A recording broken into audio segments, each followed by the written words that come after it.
that the church is going to be caught up to heaven, and then somebody else is going to go through tribulation.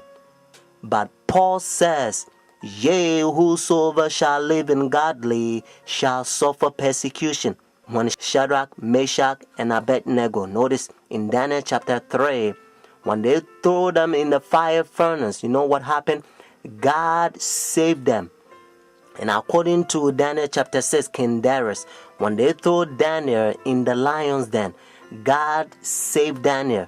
God help us to understand that He has the power to stop pain and He's in control. And according to Daniel chapter 12 verse 1, Bible says God's people shall be delivered. Notice, in the time of trouble such as never was.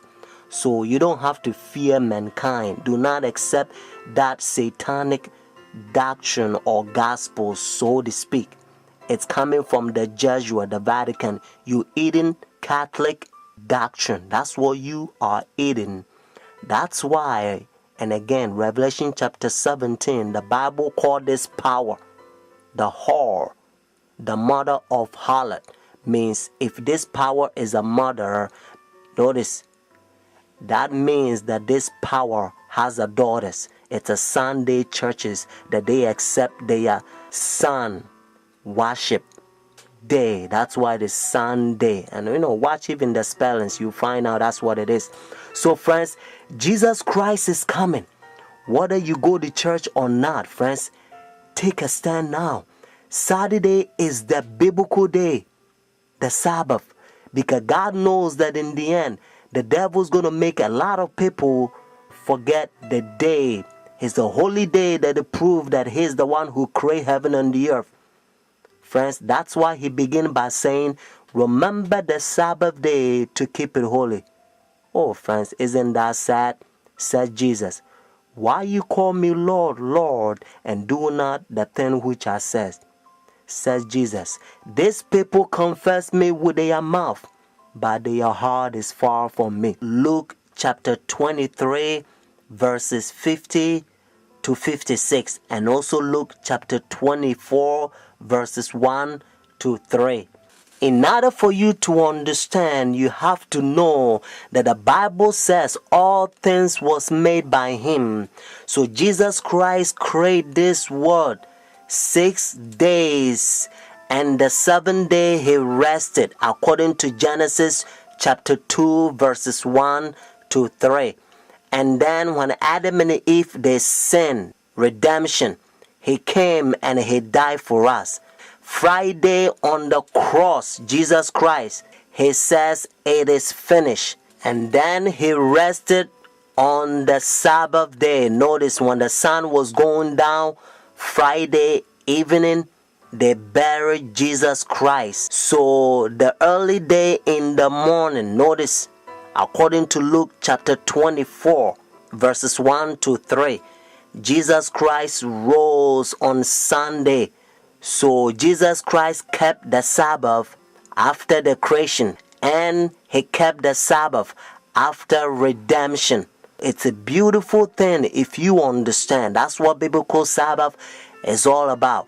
And now look how they're uniting their churches. Notice Sunday churches to so-called the mother of the church. They are ecumenical unity. Your Holiness, may I present Archbishop Kayang Barsamian, Primate of the Eastern Diocese of the Armenian Church in America.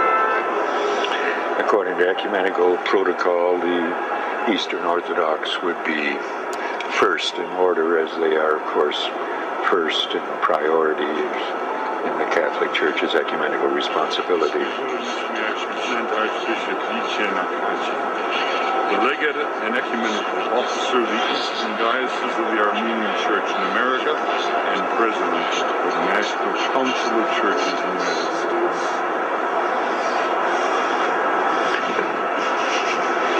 Holiness, may I present Reverend Dr. Donald McCoy, representing the presiding Bishop Mark Hansen of the Evangelical Lutheran Church in America.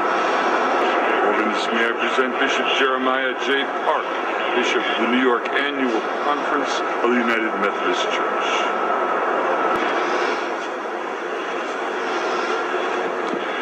Your Holiness, may I present Reverend Wesley Granberg Michelson, the General Secretary of the Reformed Church in America. Your Holiness, may I present Reverend Dr. Clifton Kirkpatrick, the stated clerk of the General Assembly of the Presbyterian Church in the United States.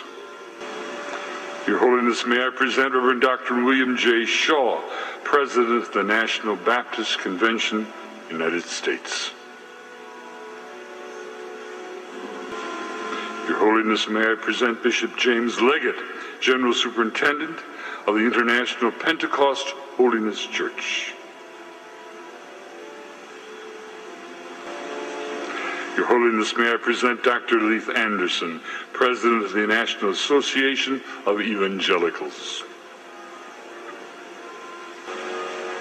Your Holiness, may I present Bishop David H. Benke, President of the Atlantic District of the Lutheran Church, Missouri Synod.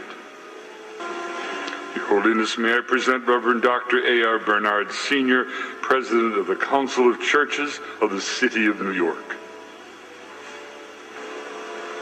Your Holiness, may I present Elder Bernice King, daughter of the civil rights leaders Martin Luther King Jr. and Coretta Scott King. Your Holiness, may I present Reverend Jimmy Song Jilim, Executive Director of the Council of Churches of the City of New York.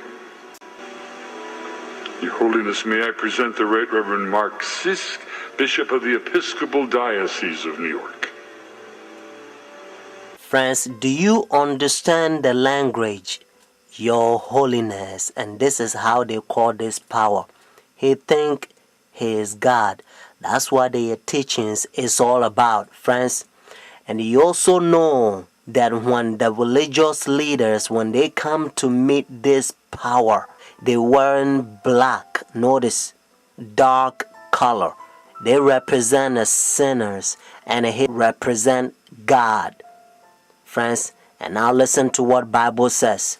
This is the chapter. Notice 2 Thessalonians chapter 2. This is the chapter the Protestant Sunday churches, they are forefathers. They used to protest against this power during dark ages, and they call them Antichrist. Notice Antichrist. But now you don't hear from Sunday churches anymore because they betray their forefathers. Let's start from verse 3. Notice 2 Thessalonians chapter 2. Let no one deceive you by any means. For that day will not come unless the falling away comes first, and the man of sin is revealed, the son of perdition, who opposes and exalts himself above all that is called God, all that is worshipped, so that he sit as God in the temple of God, showing himself that he is God. Do you not remember that when I was still with you, I told you these things? And now you know what is restraining, that he may be revealed in his own time. Notice what it says in verse 7. For the mystery of lawlessness is already at work. Only he who now restraining will do so until he is taken out of the way. And then the lawless one will be revealed, whom the Lord will consume with the breath of his mouth and destroy with the brightness of his coming.